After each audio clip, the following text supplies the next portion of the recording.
Այս հաղորդաշարի հյուրերի անկեղծության վերջնական գնահատականը մենք թողնում ենք հանդիսատեսի դատին։ Փորձագետը ասում է այն, ինչ ինքն է տեսնում եւ զգում, իսկ մեկնաբանություններում դուք կարող եք գնահատել հյուրի անկեղծությունը 1-ից 10 բալային սանդղակով, ինչպես նաեւ չենք մոռանում բաժանորդագրվել մեր YouTube-յան ալիքին։ Բարի դիտում։ Սիրել կարող են տաղանդավոր հանճարեղ մարդիկ։ Նիկոլը ինձ ուղարկեց Գագիկ Ծառուկյանի հետ հարցազրույց անելու։ Նաիրա Զորաբյանը իրականում քնդակահար էր Նիկոլ Փաշինյանին։ Իհարկե մենք ծեծում ենք նաև իրար։ Այսպես ասեմ, Նիկոլից է վախեցել։ Նիկոլ Փաշինյանը ջնջեց մեր քաղաքական բոլոր կարմիր գծերը։ Իդեպ մինչև ընտրվել ինքը խոսք էր տվել ջնջել փողոցի կարմիր գծերը, բայց ոնց որ գնում ա տուն եւ իր կնոջը ասում է՝ «Լսի, վարչապետն ա եկել տուն»։ Հասկանում եք, իմ հետևից մտնում են խանութ, ներքնազգեստի, շուն, գերեզման չես ունենալու։ Պուջուրիկ, նուրբ, քնքուշ անձնավորություն։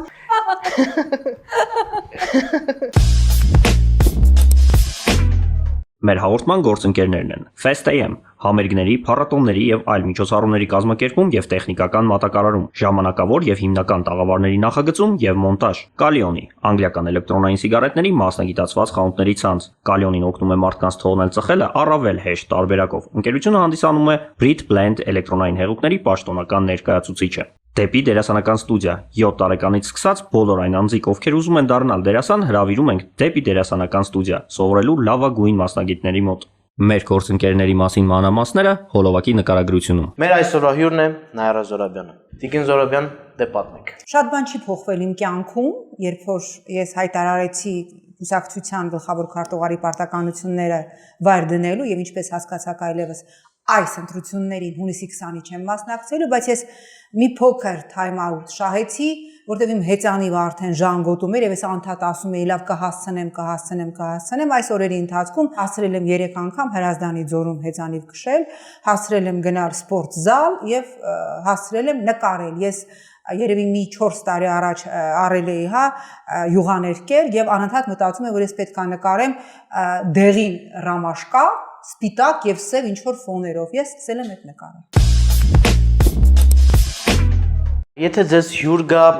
սոված եւ շատակեր ես։ Դուք։ Այո։ Ինչ կպատրաստեք ինձ համար, որ ես վերջում խնդրեմ, որ դուք ինձ որդեգրեք։ Ես դժվար ձեզ որդեգրեմ, որովհետև սննդակարգը իմ խիստ է եւ ես արդեն ամաչում եմ, որ երրորդ անգամ ասել, որովհետև այդ գիրքը ես համառորեն չեմ հասցնում ավարտել, կամ չգիտեմ պանդեմիա է լինում կորոնա, կամ դրանից առաջ հեղափոխություն, ես առողջ սննդակարգի գիրք եմ գրել, այնտեղ մնում է արդեն նկարները, մոնտաժել, դասավորել, որպեսզի հրատարակվի, բայց ես ձեզ կերակրեմ fast food-ով, բայց հաստատ չեմ որդեգրի։ Դուք հաստատ արագ կկշտանաք, բայց ամեն դեպքում ես վերջում կնվիրեմ իմ գիրքը, եթե այն տպի, որպեսզի հասկանաք, որ ավելորդ քաշը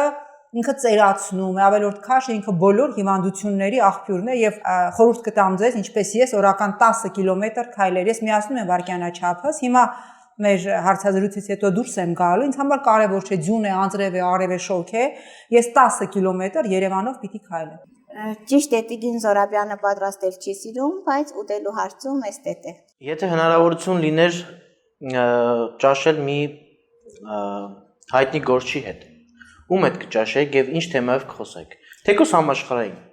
քաղաքական։ Դե հա, որովհետև ես որ ասեցիք, ես միանգամից փորձեցի հայ այսպես establishment-ում նայել, ես ում հետ կճաշեի եւ ամիջապես չգտա ես ում հետ կճաշեի։ Գիտեք, ես կարող եմ ասել նաեւ մարդ ով մահացել է, չէ՞, օրինակ, հա։ Հիմա ցանկալի է որ ոչ։ Դե ես կճաշեի Սթիվ Ջոբսի հետ, որտեղ ինքը շատ հետաքրքիր է, ինքը ահավոր կրեատիվ է, ահավոր հետաքրքիր է, մարդ, որ ուներ աշխարհի փողերը, բայց մարդ ով կարող էր մի բլյուզով, մի ջինսով եւ մի չարոխներով, ասենք ամբողջ կյանքը անցկացնել, որտեղ այդ արժեքային համակարգի կրող եմ նաեւ ես, բայց եթե հա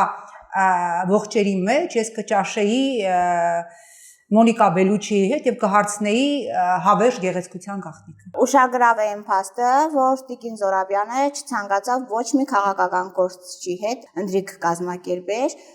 Ну, փաստորեն ռոմանտիկ եք։ Չէ, ես ռոմանտիկ չեմ, ես իրատես եմ, պրագմատիկ եմ եւ սիրում եմ սովորել, սիրում եմ հասկանալ, թե ինչպես է հնարավոր միշտ մնալ ցանկալի, միշտ մնալ գեղեցիկ։ Ես ընդհանրեն օգուտ կքախեի իր ինֆորմացիայից։ Տիկին Զորաբյանը ռոմանտիկ է ու տարօրինակ ու զարմանալի է, որ այս փաստը թաքցնում եք։ Բոլորը ով ականատես է եղել ձեր եւ ձեր ամուսնու սիրո պատմությանը, պնդում են հակառակը, որ դուք Երևանի ամենավառ, ամենառոմանտիկ զույգերից եք եղել։ Ինչ կպատմեք, ո՞րն է հավերժ սիրո գաղտնիքը։ Գիտեք, ես միշտ ասել եմ եւ հիմա պիտի կրկնեմ, սիրելը դա խիզախում է։ Սիրել կարող են տաղանդավոր մարդիկ, եթե չասեմ հանճարեղ։ Այն ինչ որ sense իմպուլսներ կա, որ թվում է թե դա սեր է, սիրահարվածություն է, դա մոռացեք, աբսոլյուտն է, բացարձակ դա սիրո հետ կապ չունի։ Սիրել կարող են տաղանդավոր հանճարեղ մարդիկ։ Հիմա ուզում եք ասեք, ես մեծամիտ եմ, ինչ եմ, այո, որովհետև այնպես սիրել, գիտեք, դա սերը անձնազոհություն է։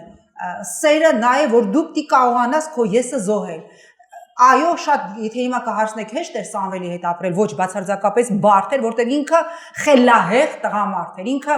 անկանխատեսելի էր, ինքը կոնտրաստների տղամարդ էր, բայց այսինքն ես էլ այնպես չի էլի, որ ասենք հեշտ մարդ եմ, փափուկ եմ, ես ինքս բավականաչափ համառ եմ, բավականաչափ դժվար եմ զիջում, բայց իր դեպքում բոլորը զարմանում էին, թե ինչպես էինք մենք կարողանում, իհարկե մենք ծեծում էինք նաև իրար։ Դա եղել է, ասենք ես ասել եմ, որ լինում էր շաբաթ, որ մենք տան բոլոր բաժակները իրար վրա ջարդում էինք եւ հետո շաբաթ օրը խելոք գնում էինք վերնիսաժ, որտեղ ես սիրում եմ, հա, անտիկվար եւ ջարդում էինք ամենագեղեցիկ մեր իմ անտիկվարիատը, գնում էինք նորը, բայց երևի թե այդ 23 տարին, երևի թե չէ, վստահաբար իմ կյանքի ամենահետաքրքիր տարիներն են եղել, ես ասեցի, սիրել կարող են խելահեղ մարդիկ, միայն Ըստ ինձ ցանկացած ծանր իրավիճակում երբ հայտնվում է, զգում է իր կողակցի կարիքը անպատճառ։ Գիտեք, երբ որ Սամվելը ծանր այլևս մահամերձ հիվանդ էր եւ որևէ բան հնարավոր չէր, ինձ ասեցին, որ Պրագայում մի լաբորատորիա կա, որտեղ արտադրում են մի դեղ, որը դեռևս փորձարկված չէ, բայց այդ դեղը կարող է օգնել։ Ես գնացել եմ Պրագա։ Ես չտամ դեսպանյանուն իրեն չվտանգելու համար, որովհետև դա ըստ էության մենք անլեգալ քայլ արեցինք։ Մենք գնացել գտել ենք այդ լաբորատորիան։ 10 ամպուլ մենք այդ դեղից գնել ենք, բերել ենք։ Երևանում Արունավանության ինստիտուտում Դավաշյան Սմբաթը ասում էր ստորագրի, որտեղ ինքը հաստատված չէ դեռևս, ինքը փորձարարական է, ստորագրի, որ հետևանքների համար պատասխանատվություն է կրում։ Այսինքն, երբ որ ես դա եմ արել, երբ որ ասեցին Տիբեթում մի 4 խոտաբույսերից, միջև հիմա հիշում եմ անունը, հերպացեպտ շարիկներ էին 4 խոտաբույսերից, որ ասեցին կարող է լյարդի քաղցկեղը կանգնեցնել, ստոպ անել։ Ես իհարկե չգնացի, բայց մենք գտանք մարդ, չգիտեմ, մի հատ հայ պեղեցինք Չինաստանում, որ չգիտեմ ինչ ճանապարհներով Տիբեթից կարողացավ այդ տուփերով բերել, հետո արդեն մենք դա իրենից գնում էինք եւ ես կարծում եմ, որ ես չգիտեմ դա օգնեց թե չէ, բայց երբ որ Սամվելը մահացավ, ես առաջինը զանգահարեցի Հակոբ Մովսեսին։ Ինքը մահացավ իմ աչքի առաջ, ես եմ փակել իր աչքերը եւ մի հետաքրքիր տարօրինակ միստիկ բան ասեմ, 88 թվականի երկրաշարժի օրը Սամվելը Գյումրիում չէր, ինքը դեպի Երևան ճանապարհին էր եւ ինքը եւ իր ընտանիքը, չնայած իր շատ մտերիմ հարազատները քերո աղջիկ մահացան եւ ինքն էր, հա, հանում մի քանի օր դիակները հանեցին եւ գտան իր քերո աղջկա դիակը, ինքը փրկվեց երկրաշարժից շատ երկար տարիներ անց 2014 թվականի դեկտեմբերի 7-ին ուղիղ երկրաշարժի 11:43 րոպե Սամվելի սիրտը կանգնեց։ Ես եմ փակել աչքերը, ես եմ ժամացույցը կանգնեց, գիտեք, հիմա այդպես ժամացույցը կա կանգնած, Ֆրանկ Մյուլլեր ժամացույցներ 11:43-ի վրա։ Մենք հիմա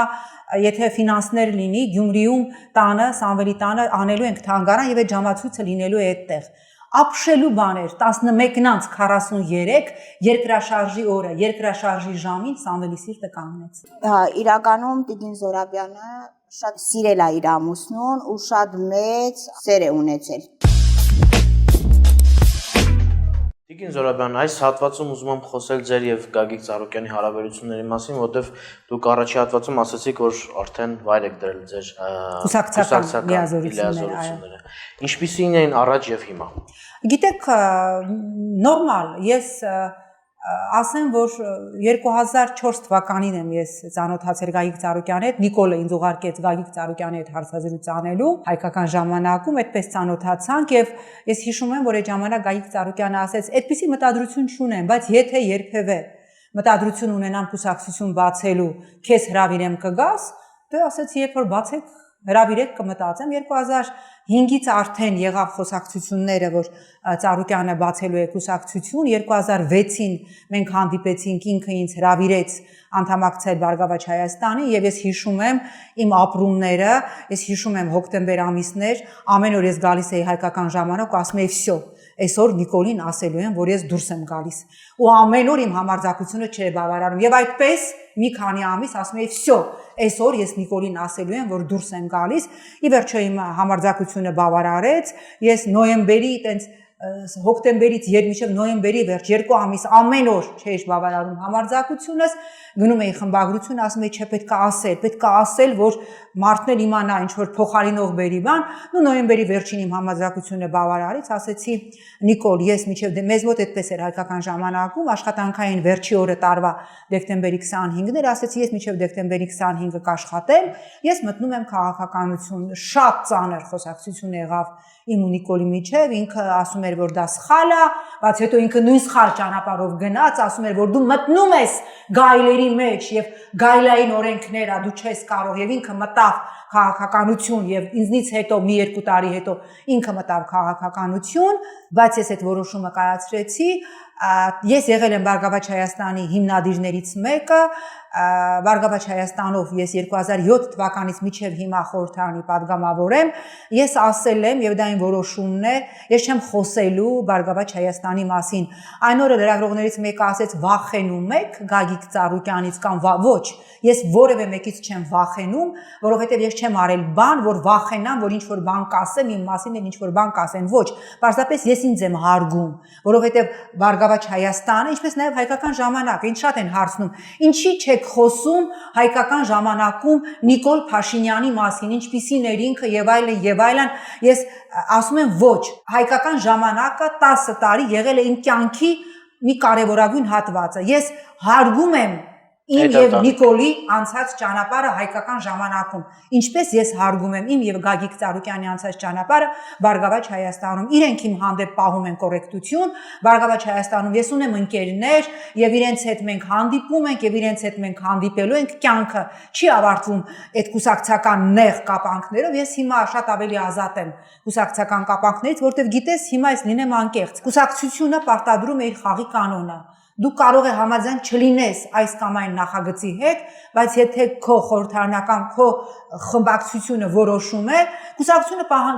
պահանջում է նաև բազմաթիվ անգամներ կոմպրոմիս քո խղճի հետ։ Այո, ես բազմաթիվ անգամներ կոմպրոմիսի եմ գնացել իմ խղճի հետ։ Այո, եղել է բան, որ ես չեմ ցանկացել քվեարկել կողմ կամ դեմ, բայց դա է եղել կուսակցության որոշումը։ Հիմա ես ազատ եմ այլևս իմ խղճի հետ կոմպրոմիսի գնալու։ Այնպես որ ես անկեղծ ասեմ, որ տևական ժամանակ չեմ հանդիպել Գագիկ Ծառուկյանին, չեմ զրուցել իր հետ, բայց ես վստահ եմ, որ երբ որ մենք հանդիպենք երբևէ, իսկ ես կարծում եմ, որ մենք անպայմանորեն հանդիպելու ենք, որտեղ քաղաքական մեր դաշտը շատ փոքր է եւ քաղաքական հիմնական դերակատարները շատ քիչ են, ես կարծում եմ, որ մենք զրուցելու ենք այն կետից, որտեղից ընդհատվել է մեր վերջի հանդիպումը ամիսներ առաջ։ Շատ բազմաթիվ մարդիկ միջամտություններ են արել, փորձել են Նաիրա Զորաբյանի եւ Գագիկ Ծառուկյանի մեջ մտցնեն լարվածություն, այնպես անեն, որ նրանք մեկը մյուսի դեմ լինեն լարված։ Տիկին Զորաբյան, ձեր գործընկեր Գևորգ Պետրոսյանը նույն պնդմամբ է դուրս եկել Բարգավաճ Հայաստան կուսակցությունից, ձեզանից առաջ։ Այո, ամիսներ առաջ։ Նրա պնդմամբ նայել էր կապանքների տակ, նայել էր կոլեկտիվի հետ հաշվի նստում, իսկ հիմա նա ազատ է։ Նա երևի ամենասուր քննադատողներից էր, ձեզանից հետո իհարկե իմ կարծիքով, միգուցե ձեր դուրս գալու պատճառը, բուն պատճառը հենց դա էր։ Եկեք, պատասխանեմ անկեղծ, ինձ երբևէ չի սաստել Գագիկ Ծառուկյանը, ասում եմ անկեղծ, խնդրում եմ հավատաք, ինձ իմ հետ խնդիրը երբևէ չի եղել Նիկոլ Փաշինյանին կամ իշխանությանը կամ նախորդ իշխանությանը Սերժ Սարգսյանին քննադատելու համար։ Իհարկե եղել է դիտարկում ոճի հետ կապված, որը միգուցե ընկալվել է հա անձնական վիրավորանք, ասենք, երբ որ ասել եմ շուն գերեզման չես ունենալու։ Հասկանում եք, միգուցե ոչի հետ կապված, բայց որ մի քննադատի իշխանությանը ես պիտի լինեմ անկեղծ, երբևէ ինձ հետ կոնկրետ նման դիալոգ չի եղել։ Եղել է անհամաձայնություններ տարբեր խնդիրների վերաբերյալ։ Ես ունեցել եմ իմ վիժնը, իմ մոտեցումը, իմ տեսլականը, հա, այս կամ այն հարցի վերաբերյալ եղել է, բայց ես նորից եմ կրկնում, ինձ չի ասել Գագիկ Ծառուկյանը, որ չգիտեմ, մի քննադատի եղել է խոսակցություն, ասենք իմ լեքսիկոնի հետ կապված, հա, որը ես կարող եմ ընդունել, կարող եմ չընդունել, բայց չի եղել որևէ անգամ, որ դու անցնում ես կարմիր գծերը։ Ոչ թե անմիջապես Գագիկ Ծառուկյանը, Գևորգ Պետրոսյանին եւ Նաիրա Զոհրաբյանին ասել է, որ իրենց կոռեկտ ու զուսպ պահեն, այլ եղել են մարդիկ, ովքեր դիմել են, հա, Գագիկ Ծառուկյանին, գնացել, դիմել են մի շարք անձնիկ ու անձնավորություններ, որպեսզի Գագիկ Ծառուկյանը կարողանա Նաիրա Զոհրաբյանին եւ Գևորգին այնպես անի, որ իրենք մի քիչ կոռեկտ ու զուսպ լինեն իհարկե։ Որտեղ է քաղաքականության մեջ կարմիր գծերը եւ կան արդյոք կարմիր գծեր։ Իհարկե կան եւ ես հիմա ասել եմ գիտական թեզ եմ գրում, իմ գիտական թեզը վերաբերում է ընդհանրապես այս սոցիալ մեդիայում հայհոյանքին եւ ատելության այս խոսքին եւ ես հանում եմ, վեր եմ հանում ստերեոտիպային այն կերպարները, որոնք հայհոյում են սոցիալական մեդիայում եւ բավականաչափ լուրջ հետազոտություն եմ արել, ինձ օգնում են նաեւ կալիֆոռնիացի իմ հայ գիտնական գործընկերը, ես այդ մասին շատ եմ խոսել չսիրվածության բարդույթի մասին։ Եթե մենք նայում ենք, թե ինչպիսի կան նաեւ տղամարդիկ են հայհոյում, իդեպ տալիս են, ինչ ասեմ, մոլագար հարբած ռուս մուժիկի հայհոյանքներ, Շուկշինը մի հատ խոսք ուներ, ասում опускаюсь всё ниже и ниже, даже самому становится интересно։ Հասկանում ես, ես մտածում եմ, այս մարդիկ միջքին, ասենց երեխային գրկած, ասենք Ռիտա Սարգսյանի, մահացած Ռիտա Սարգսյանի նկարի տակ գրում է Տարոսը Նաիրա Զոհրաբյանին, հասկանում եք, եւ ինքը իրական է, ինքը fake չի, եւ կարմիր գծերը դա անձնական տիրույթ չմտնելն է։ Նիկոլ Փաշինյանը ջնջեց մեր քաղաքական establishment-ում քաղաքական մշակույթում բոլոր կարմիր գծերը։ Նիկոլիզմը, Նիկոլ Փաշինյանը դա ընդհանրապես մի անձ չէ։ Նիկոլ Փաշինյանը ինձ համար դա նիկոլականության քաղաքական սեկտան է, դա քաղաքական սեկտա է։ Իդեպ մինչև ընտրվել ինքը խոսք էր տվել ջնջել փողոցի կարմիր գծերը, բայց ոնց որ ինքը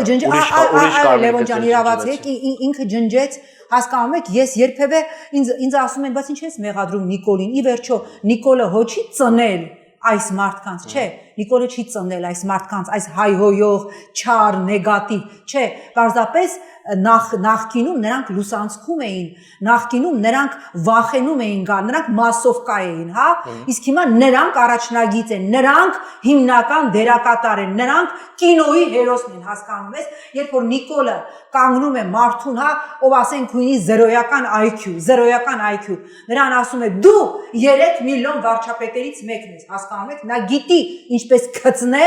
ինչպես գծնել հասարակության այդ սեգմենտին։ Հիմա ասենք մի տղամարդ, որը ոչինչի չի հասել կյանքում, չի աշխատում, չի սիրում աշխատել, սպասում է թե ասենք Ռուսաստանից կամ Ամերիկայից իր հորքուրը կամ քերու բաջանաղը, որտեղից պիտի փող ուղարկի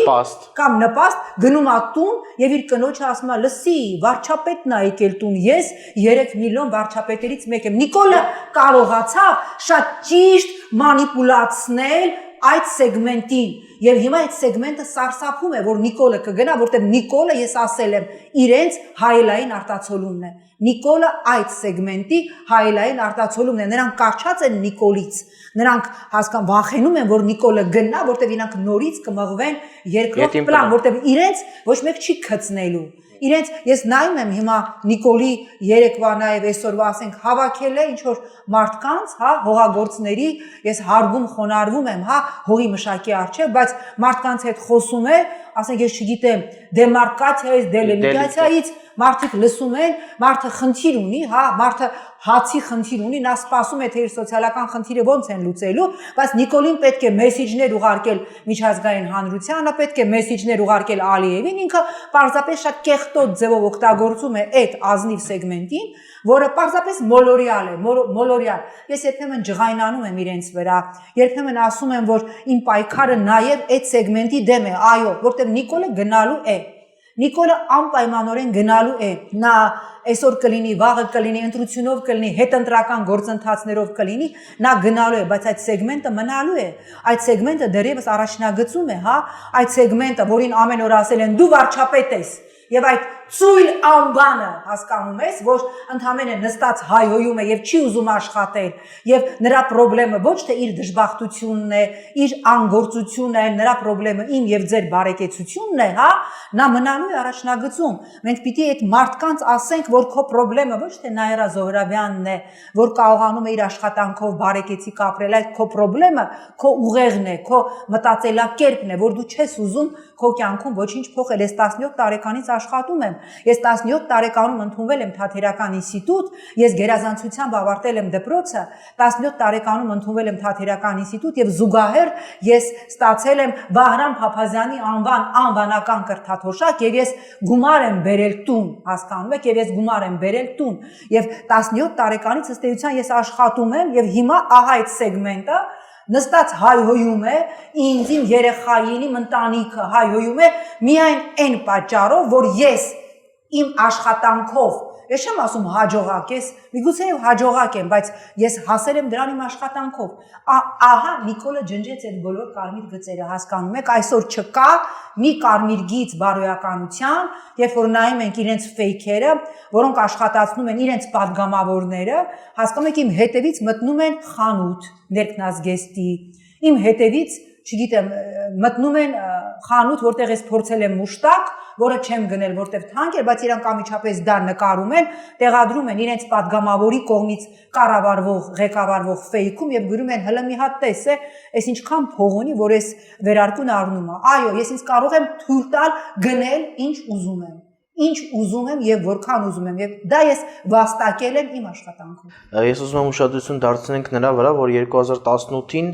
ձեր խմբակցությունը սատարեց հեղափոխություն։ Առաջադրեց Նիկոլ Փաշինյանին, վարչապետ, մենք ենք առաջադրել իրեն։ Դուք առաջադրեցիք, կոպիտ ասած շանս տվեցիք, որպեսզի նրանք ձևավորեն կառավարություն։ Երևի 1 տարի համբերեցիք, բայց անձամբ դուք երբ զգացիք, որ աղետ է գալիս։ Ես անկեղծ ասած, ես հիմա շատ անկեղծ խոստովանություն պիտի անեմ, ես ի սկզբանե գիտեի, որ գալիս է աղետ։ Նախ հիշում եք, եթե Բարգավաճ Հայաստանը Նիկոլ Փաշինյանին չառաջադրեր վարչապետի թեկնածու, ինչ ասես կարող է լինել երկրում, քաղաքացիական պատերազմ, առնահեղություն, արմագեդոն, քաոս, բայց խորհրդարանով ընտրված լեգիտիմ վարչապետ չէինք ունենալու եւ ես անկեղծորեն խոստովանում եմ, երբ որ բազմաթիվ քաղաքական ուժեր, այդ թվում արտերկրից Գագիկ Ծառուկյանին համոզում էին, ասում էին դուք առաջադրվեք, դուք անձամբ եւ մեր աջակցություն ունենալու եք, ես եղել եմ Ծառուկյանին համոզողներից մեկը, որ չանես այդպիսի բան։ Թույլ տանք գոնե մի անգամ ժողովուրդը ինքը որոշի։ Ես ի սկզբանե գիտեի, որ Նիկոլը աղետ է։ Հիմա կհարցնեք, եթե գիտեիք, ինչու լռեցիք։ Լռեցի, որովհետեւ գուցե վախեցա։ Այո, որտեվ ես տեսա, թե ինչպես են նրանք դագաղներով կազմակերպում Գալուս Սահակյանի թաղումը, ինչպիսի սեգլենտեր են կապում Արմեն Աշոտյանի, Շարմազանով Էդիկի տներում։ Ես վախեցա։ Ես գիտեի, գիտեք, երբ որ հանրապետական կանանցից մեկը ինձ պատմեց, որ այդ օրերին իրենց տան հացի խանութում հաց վաճառողը իրեն հաց չէր վաճառում։ Ես հասկացա, որ մենք ես ինչ արհավիրքի մեջ ենք եղել եւ չենք տեսել։ Ես վախեցա։ Ես անկեղծորեն խոստովանում եմ, ես վախեցա, ես ասեցի, ես միևնույն է, եթե հիմա կանգնեմ եւ գոռամ, ասեմ, կանգ առեք, ժողովուրդ, սա արհավիրք է։ Այս տղան արհավիրք է, ինձ այսպես կատոկելու էին, հա, այդ դագաղից բերելու են դներին իմ տանը, ես վախեցա, որ թիրախ կդաշնեն իմ երեխային, կբերեն մի դագաղ էլ իմ երեխայի տանը կդնեն, իմ տանը կդնեն, ինչպես 17 թվականի խորհրդարանական ընտրությունների ժամանակ մի ոչնչություն, բերել էր մեր տան դիմաց, դրել էր պսակ, Օհորմի Նայրա Զոհրաբյանը եւ մայրս շքամուտքից դուրս է գալիս ու այդ պսակը հասկանում եք չկա բարոյական ես վախեցա ընդունում եմ որ ես լռեցի կամ միգուցե մտածեցի որ ես որպես լրագրող տեսել եմ թե ինչպես են պարբերաբար եւ մշտապես կեղծվել խորհրդարանական ընտրությունները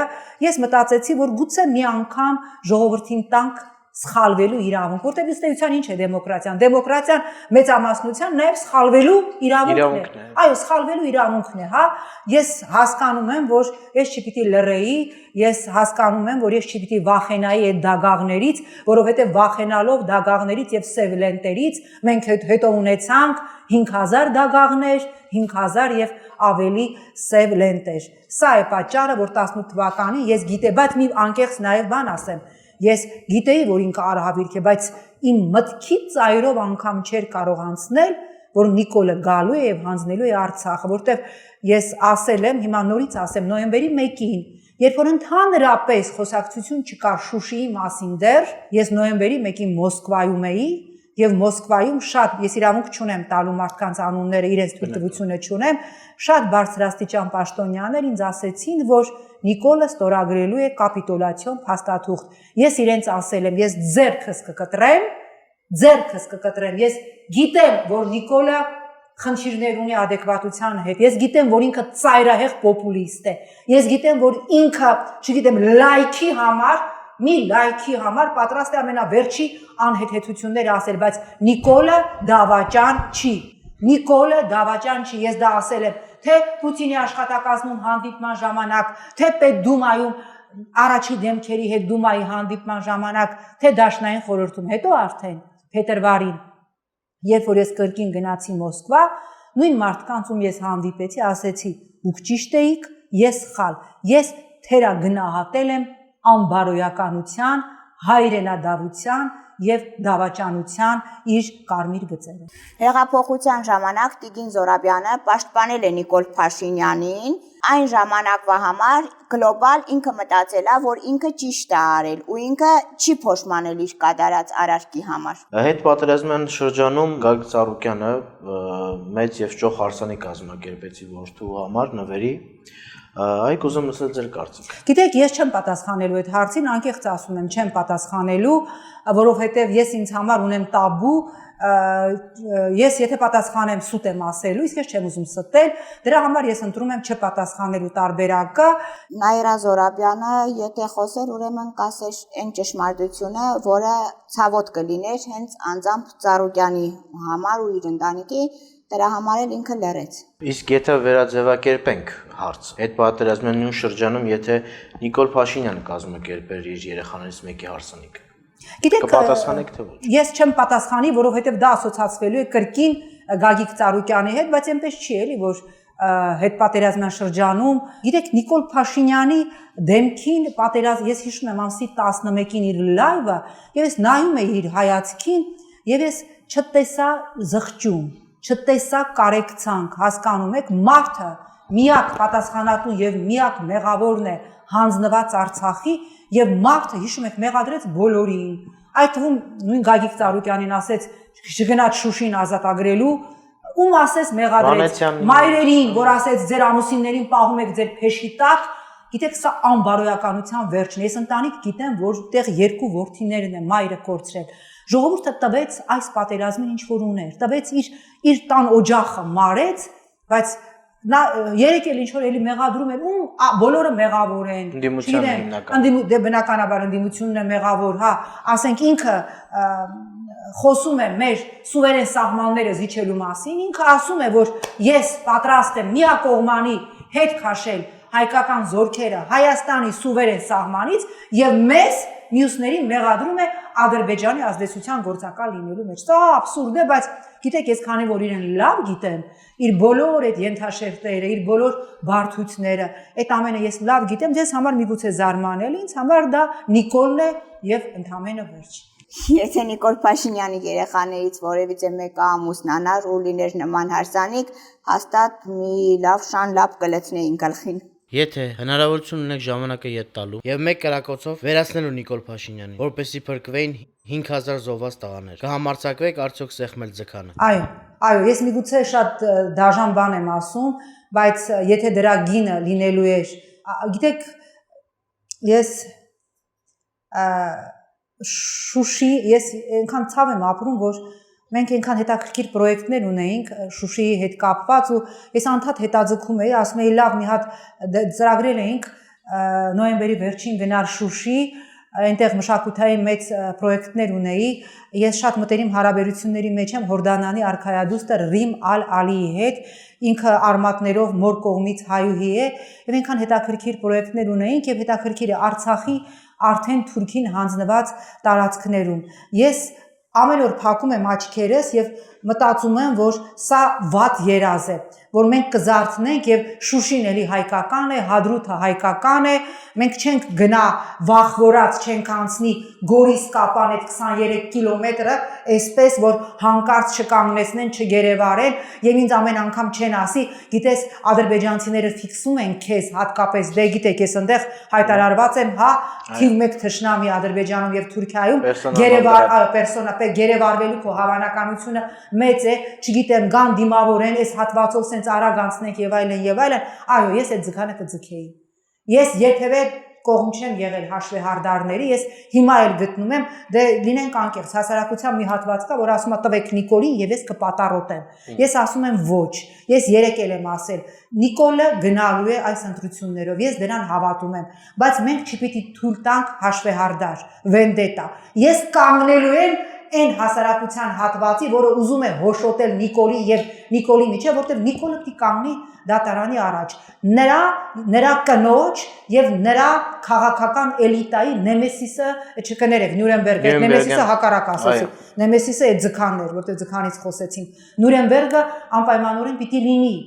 Ինքը պիտի հասկանա ինչ է արել, ինքը չի հասկանում։ Երեք լսում եմ, ասում է, մեկ-մեկ մտածում եմ, կարող է մենք մեղավոր ենք։ Հասկանում ես, ես լսում եմ իրեն եւ հասկանում եմ, որ ինքը անկեղծ է դա ասում։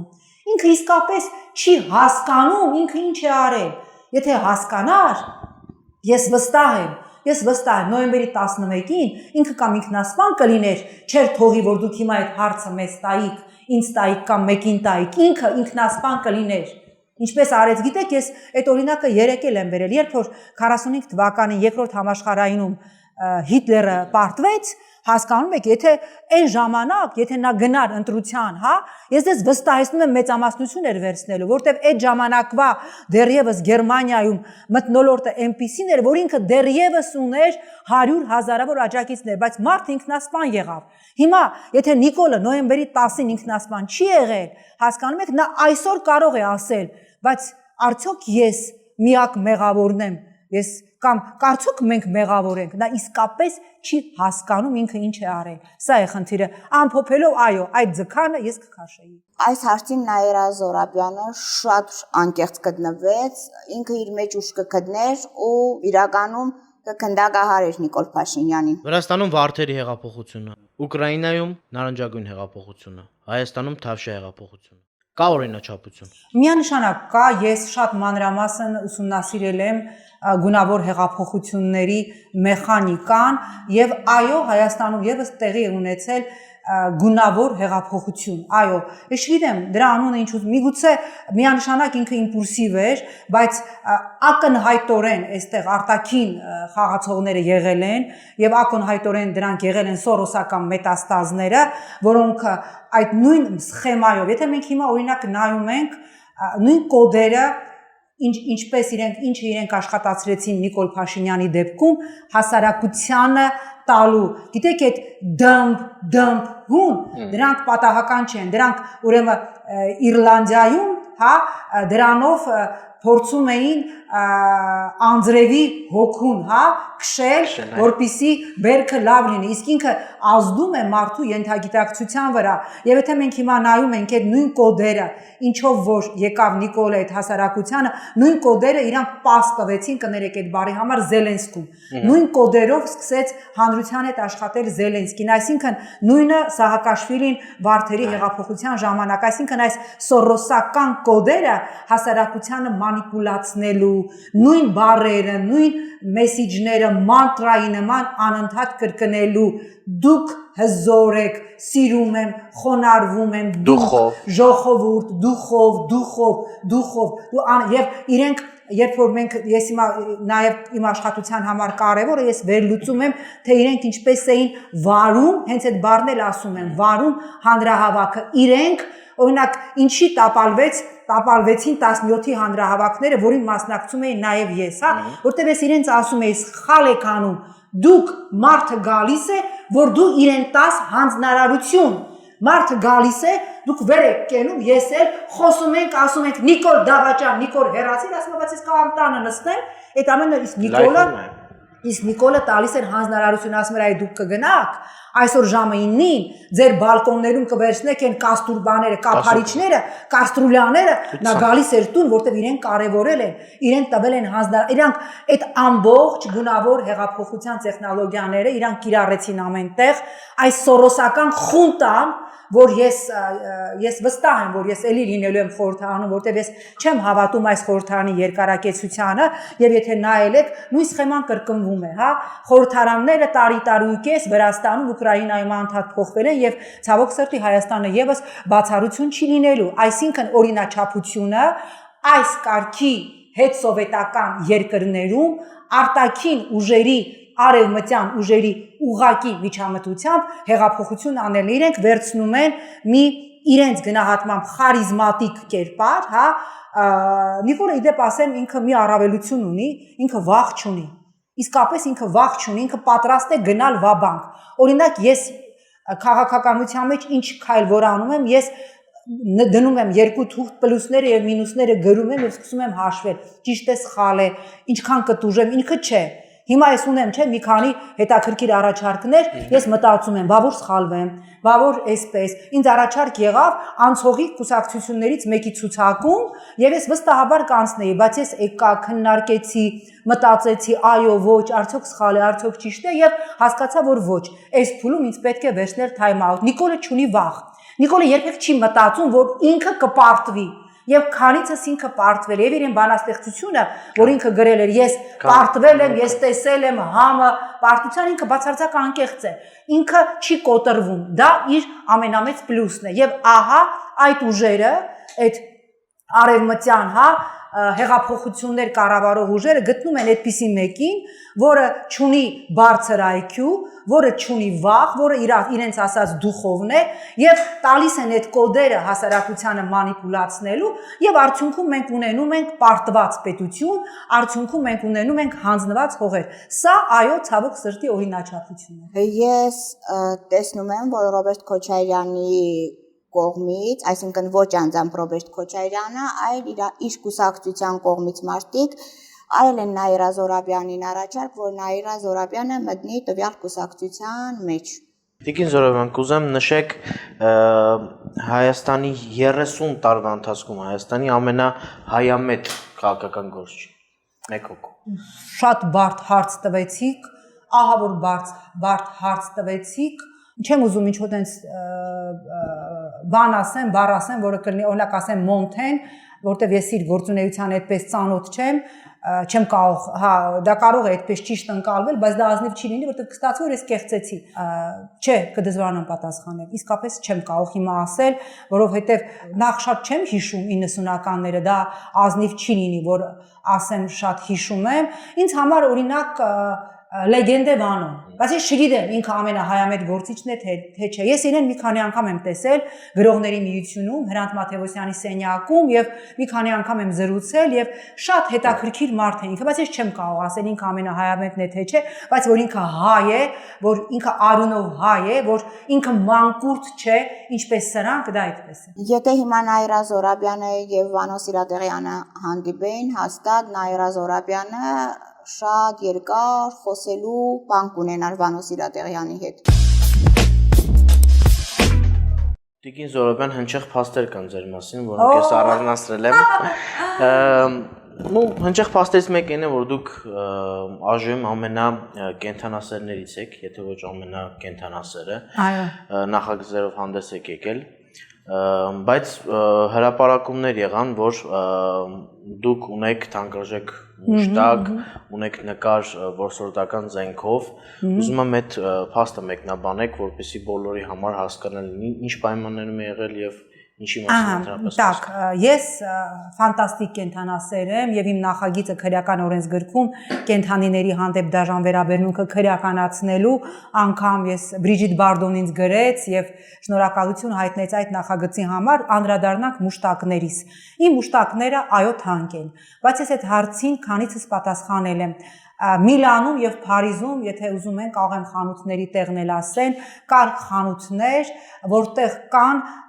բնականին հավասարեցված արհեստական մուշտակներ, որոնք շատ ավելի թանկ են, որտեղ իրանք իդեալական կոպիներ են բնականի, բայց նրանք արհեստական են։ Ես ունեցել եմ բնական մուշտակներ, այո, ունեցել եմ։ Ես չեմ թաքցնում, որ ես 2 բնական մուշտակ ունեցել եմ, անկեղծ ասած այդ ժամանակ նույնիսկ չեմ էլ ասոցացրել, որ դա շատ վատ բան է, բայց ես հիշում եմ, ես ինչի հրաժարվեցի բնական մուշտակներից, երբ որ ես լրագրող էի եւ այդ մուշտակներից մեկով ես գնացի Փարիզ եւ ընկերուհիս ասեց, հեսա ներկը լցնելու են քո վրա։ Եվ ես չէի, ինչ ներք, ասեց հեսա, եւ մեր դիմաց դուրս եկան կենթանիների պաշտպանության ակտիվիստներ եւ կանաչ ներկա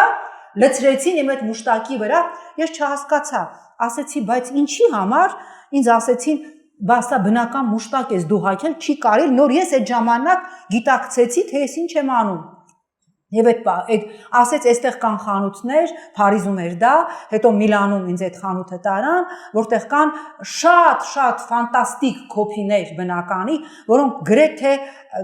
ավելի թանկ են, որտեղ իրանք շատ աշխատատար են, իմ մուշտակները արհեստական են, բնական մուշտակ ունեցել եմ, որոնցից մեկի վրա Փարիզում կենթանիների պաշտպանության այսպես ակտիվիստները կանաչ գույնի ներկցեցին, մուշտակս ես թողեցի Փարիզում իմ ընկերուհու մոտ, այնտեղ հենց մտանք կողքի խանութ, հիշում եմ Մոն Մարտերի հարևանության վեր այդ ակցիան գնում էր կենթանապաշտպանների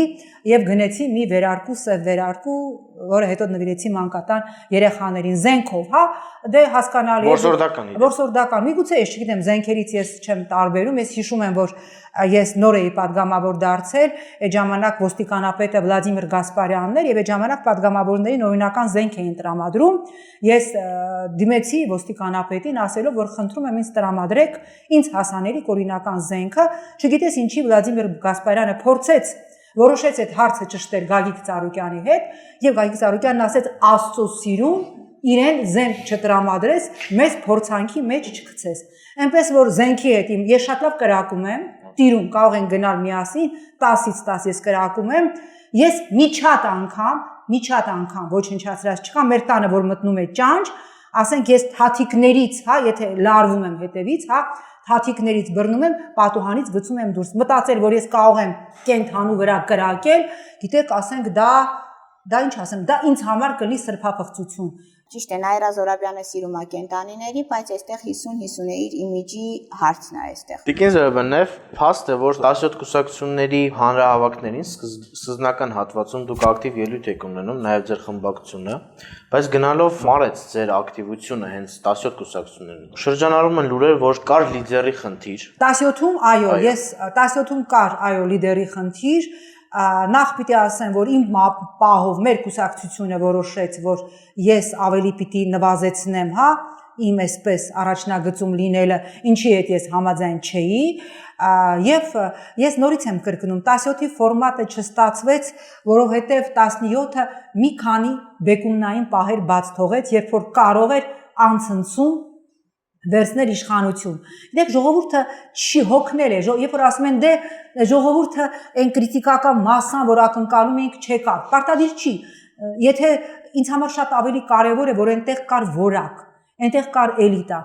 Ոչինչ է միտացում։ Իդեպ Քադաֆին էր ասում մենք բիդուիններով ընդամենը 120 հոգի ենք։ Այո, ես այդ օրինակներ ուզում էի բերեի։ Բայց ասել եմ, իմ բառը վերցրել։ Բայց եկավ ու ֆենոմենալ, իմ համար ինքը ֆենոմենալ։ Ես դիկտատորների եմ, չգիտեմ ինչի սիրում։ Սիրում ես, հա, դիկտատորների։ Դե հիմա Հայաստանում ես կարծում եմ դիկտատոր է պետք։ 17-ը չհաջողեց, որովհետև այնտեղ կար ոչ միայն լիդերի խնդիր, Այնտեղ կար նաև իրենք շատ կարևոր պահեր բաց թողեցին, որտեվ հետո մեղադրում են հասարակությանը, ժողովուրդը չեկավ, ոչ, դե կրիտիկական մասսա չեկավ։ Իսկ ով է ասել, որ կրիտիկական մասսան դա 20,000-ն է, 30,000-ն է կամ 50,000-ն է։ Քադաֆին ասեց, մենք ամեն ինչ սկսեցինք 120 բեդուիններով։ Հասկանում եք, ինձ համար կարևոր է, որ այնտեղ կար որակ։ Ինձ համար պետք չէ, որ այնտեղ լիներ 70,000 մարդ, այնտեղ կար պահ է եղել, որ եղել է 35,000, եղել է 40,000 էլիտա մտածող մարդ, երկրի համար մտահոգ մարդ։ 17-ը ձախողվեց, որովհետև իրենք այո չունեցան համարձակություն քայլը անելու կամ չցանկացան կամ չկարողացան կամ միգուցե թույլ չտվեցին 17-ի ուժերին անել քայլը եւ բայց ամեն դեպքում ես 17-ի այսպես հա փորձը էքսպերիանսը չեմ համարում պրավալային, որովհետև այդուհանդերձ դա բերեց երկրում մթնոլորտի փոփոխության, որովհետև պատերազմից հետո համատարած ապաթիա էր։ Պատերազմից հետո մենք 33 թվականին այդ մեծ, չգիտեմ, դեպրեսիայի տարիները կար, հա, Ամերիկայում, այդ տնտեսական, ես կարծում եմ մենք մտնելու էինք շատ երկար հոգեբանական դեպրեսիայի մեջ, ինչի մեջ հիմա դեռ կանք, բայց ամեն դեպքում ես հույս ունեմ, որ հունիսի 20-ին ինձ համար իդեպ հունիսի 20-ը հայրենիքի փրկության օր է, դա ընդհանրեն ընտրության օր չէ։ Հունիսի 20-ին ինչ որ բան մեր երկրում կփոխվի, եթե չփոխվեց, իմացեք, որ մենք ձեզ հետ շատ վատ, շատ Հայաստանի պետականության, այսպես երևի թե վերջի էջի ականատեսը լինենք ցավոք սրտի։ Այստեղ Նաիրա Զորաբյանի համար շատ դժվար էր, քանի որ ինքը այստեղ ոչ մի բան ինքը չէր որոշում ու չէր կարող ինչ որ իր գործունեությունը կարողանալ առաջ տանել։ Նաև փաստ է, որ դուք նաև նշեցիք ձեր խոսքում, որ դուք բրենդային խանութներից եք հագնում, Տիկին Զորաբյան։ Այո։ Դուք ձեզ հետևում եք, դուք տրենդային եք միշտ, բայց մարդկանց մոտ հարց է առաջանում, միայն падգամավորի աշխատավարձով կարելի է նման գնումներ անել, որտեղ Լուի Վիտոն պայուսակը 3500 եվրո է, նույնիսկ Ալեն Սիմոնյանը փող վարչապետ լինելով չի կարող իրականացնել։ Դե Ալեն Սիմոնյանի եւ իմ աշխատավարձի տարբերությունը առանձնապես մեծ չէ, ոչ Ալեն Սիմոնյանը իր աշխատավարձով կարող է թույլ տալ Շանելի կոշիկ, ոչ ես բնականաբար որոշակի գումար ունեմ, ես պիտի ասեմ, որ Սամվելը հրաշալի թարգմանում էր եւ բավականաչափ լուրջ պատվերներ ուներ, որոշակի ես գումար ունեմ կուտակած, որ կարող եմ ինձ թույլ տալ, ես հիմա չեմ ասի մյուսների նման, որ գիտեք, ես fake կոշիկ եմ հագնում կամ իմ պայուսակը ոչ, ես ավելի լավ է հագնեմ, չգիտեմ, մի հատ սովորական մայկա, բայց fake-ը իմ մոտ հոգեբանական այսպես բան է առաջացնում։ Ընդհանրապես ես fake ոչինչ չեմ սիրում, fake մարդ, fake ժպիտ, fake հարաբերություններ, fake հագուստ, այո, իմ հագուստները թանկ են, իմ հագուստները բրենդային են եւ ես դեռ այդ հնարավորությունը ունեմ։ Իհարկե Լուի Վուտոնը եւ Շանելը 20%-ից ավելի երբեք զեղչ չեն դնում իրենց հա տեսականու վրա, գիտեք Լուի Վուտոնը նաեւ մի վայրի բան ունի, կարող է տարել տեսականին վառել, որ իմ սիրտը կանգնում է, բայց իրենք երբեք չեն դնում, շատ բայց ասենք մյուսները Dior եւ այլն, իրենք շատ դեպքերում երբ որ բերում են այդ ստոկերը, իրենք էտիկետկան կտրում են, ես ասենք հագուստներ ունեմ Dior-ի, Gucci, որտեղ էտիկետկաները կտրած է, բայց ես դրանք կարող եմ գնել, ասենք միջև 80% զեղչ։ Այստեղ բացարձակ պետք չի լինել պայծառատես, էքստրասենս, քուշակ, որ հասկանաս, որ այդ հագուստները ոչ միայն կնվել է իր եւ իր ամուսնու ֆինանսական միջոցներով, այլ կնվել է քաղաքական հովանավորների ֆինանսավորման միջոցով։ Նեղացել եք նարադուսուս արտահայտությունից։ Բացարձակապես ոչ։ Լարված են ձեր հարաբերությունները Գագիկ Ծառուկյանի հետ։ Բացարձակապես ոչ։ Չկան հարաբերություններ այս պահին պարզապես։ Երբևիցե կփոշմանեք, որ դուրս եք եկել Բարգավաճ Հայաստանից։ Հուսամ ոչ, չգիտեմ։ Գուցե այո։ Հաճախ է քաղաքականությունը ստիպում հանձնվել։ Ստիպում է հանձնվել, ինձ ոչ։ Ես չհանձնվող տեսակ եմ։ Երևանը տուն ու շենք չէ, Երևանը։ Երևանը իմ սիրտն է։ Եթե ոչ Երևանում, ապա որտեղ կապրեիք։ Ստրասբուրգ, միանշանակ։ Ինչքան գումար պետք է վաստակեք, մոտավոր թիվ, Որինչ։ Որ զգաք ձեզ բավարարված։ Ամսական երևի մոտ $3000։ Քաղաքականության մեջ ձեր բաղադրատոմսը։ Քաղաքականության մեջ կինը պիտի լինի գեղեցիկ, կինը պիտի լինի ցանկալի, կինը պիտի լինի հետաքրքիր եւ կինը պիտի քաղաքականության մեջ ունենա իր ուրույն շարմը։ Տղամարդատիպ կանանց կանայք քաղաքականության մեջ միշտ ձախողվել են։ Փող թե անկեղծություն։ Անկեղծություն միանշանակ։ Ինչի մասին է երազում Նաիրա Զոհրաբյանը հիմա։ Ես երազում եմ ծովափնյա մի փոքր ծովափնյա քաղաքում, բայց անպայման միջերկրական ծովի ափին, որտեղ երբ որ ես գնում եմ հանգստանալ, իմ օգնականները զանգում են հոթել եւ անպայման հարցնում են ջրի ջերմաստիճանը։ Այն պիտի 27-ից պակաս չլինի։ Միջերկրական ծովի ափին մի փոքր տուն, որտեղ ես աղջիկս ասում եմ ոնց որ պանիր լնես 6 ժամ ջրի մեջ, ես կարող եմ ժամերով մնալ ջրի մեջ։ Փոքրիկ տնակ միջերկրական ծովի ափին։ Բարև ձեզ Տիգին։ Բարև ձեզ, Անի։ Նախ շատ հաճելի է, որ դուք այսօր մեր հյուրն եք։ Շնորհակալ եմ։ Ձեզ խնդրել, որ այս շարը պահեք մի քանի րոպե ձեր ձեռքերի Մի ափի մեջ թե երկու։ Որ ափի ուզում եք, կարող եք երկու ափի, կարող եք մի ափի մեջ եւ վերադարձնեք ինձ։ Տամ արդեն։ Տվեք։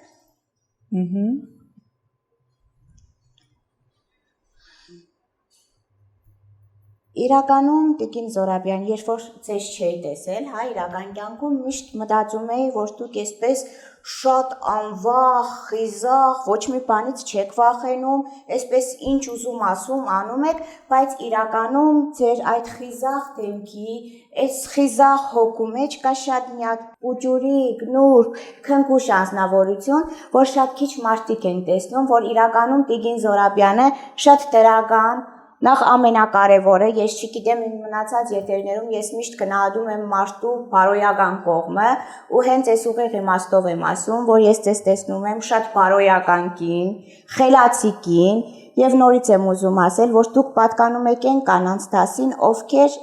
իրենց կյանքում սիրում են մեկ անգամ եւ իրականում այդ սերը շատ գեղեցիկ ձևով եք դուք կարողանում ներկայացնել Եթե սիրո մասին եք խոսում, հա, Տիգին Զոհրաբյան ջան, այսպես կարող եմ շատ գեղեցիկ ու լավ բաներ ասեմ ու բնականաբար երևի հանրությանն թվա թե շողոքորտում է անին Տիգին Զոհրաբյանին կամ ինչ է անում, բայց իրականում ուզում եմ, որ բոլորն իմանան, որ իրականում, որ ասում են Նաիրա Զոհրաբյան, շատ հաճախ մարդիկ այսպես սարսափում են Այս դեմքի, այս արդակինի տակ, այո, իրականությունն եմ ասում, կամ մի հատ շատ լավ կին, շատ փափուկ անձնավորություն, շատ այսպես յուրաքանչյուր մարդու խղճացող անձնավորություն, Տիգին Զոհրաբյան ջան, դուք ավելի լավա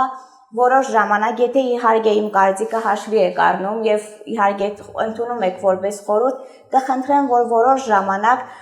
Այսպես ձեզ հանգիստ տակ, որովհետև իրականում դուք ունեք այդ հանգստի կարիքը, այն չարչարանքը, այն աշխատանքները, որ այսքան բազում տարիներ դուք արել եք, ու եղել են մարդիկ, ովքեր գնահատել են, եղել են նաև մեծ թվով մարդիկ, ովքեր չեն գնահատել։ Ու մի բան էլ ասեմ ձեզ, որ մոտ ապագայում ձեզ բարձրացած մեծ վերելքներ է սպասում, որ կարող է որոշ մարդիկ չպատկերացնեն, այնպիսի մի վերելք, որ իրականում հոծ բազմություն է ձեր հետևից գալու։ Ճիշտ է, նաև կա այնպիսի բազմություն, ով վիրավորում է, ով անպատիվ խոսքեր է ասում, չեմ ուզում այսպես մանրացնեմ, թե դրանք ովքեր են, բայց այն ինչ որ Աստված տվել է ձեզ մեջ շնորհք է տրված, որովհետև դուք շատ խելացի, առաքինի ու պարկեշտ բարոյական կին եք եւ ունեք այդ ամենը, որ կարողանաք հասնեք այդ բարձրունքին։ Շատ աշխատասեր անձնավորություն եք։ Տիգին Զոհրաբյան ջան, պետք է ասեմ, որ շատ զգուշ լինեք, որովհետև մոտ ապագայում շատ շուտ, ոչ թե այդ մոտ ապագան, այլ մի քանի ամսվա ընթացքում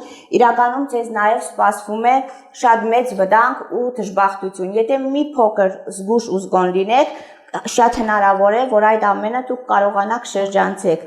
Ու այս ամենը, այստեղ հնչում է նաև այնպիսի հարցեր, չէ, հաճախ որ Տիգին Զոհրաբյանը այնպիսի խիստ տպավորություն է թողնում մարդկանց վրա, որ ինքը սիրտ չունեցող կին է, ես կարող եմ իմ խոսքով ասեմ հանրությանը, որ չկա նման բան։ Ես ինքս պայծառատես լինելով տեսնում եմ շքեղ, գեղեցիկ, բարի ու նուրբ հոգիով անձնավորություն եւ իրականում ես շատ ուրախ եմ, որ այսօր ձեզ տեսա այս մեր տաղավարում եւ հոգաչափ շնորհակալ եմ, որ ընդունեցիք մեր հրավերը եւ եկաք։ Անի ջան, ես էլ շնորհակալ եմ, շատ հետաքրքիր էներգետիկա ունես, ես ընդհանրապես մարդկանց զգում եմ էներգետիկայով, դու ֆանտաստիկ էներգետիկա ունես։ Շնորհակալություն Տիգին Զոհրաբյան ջան, շնորհակալ եմ անչափ։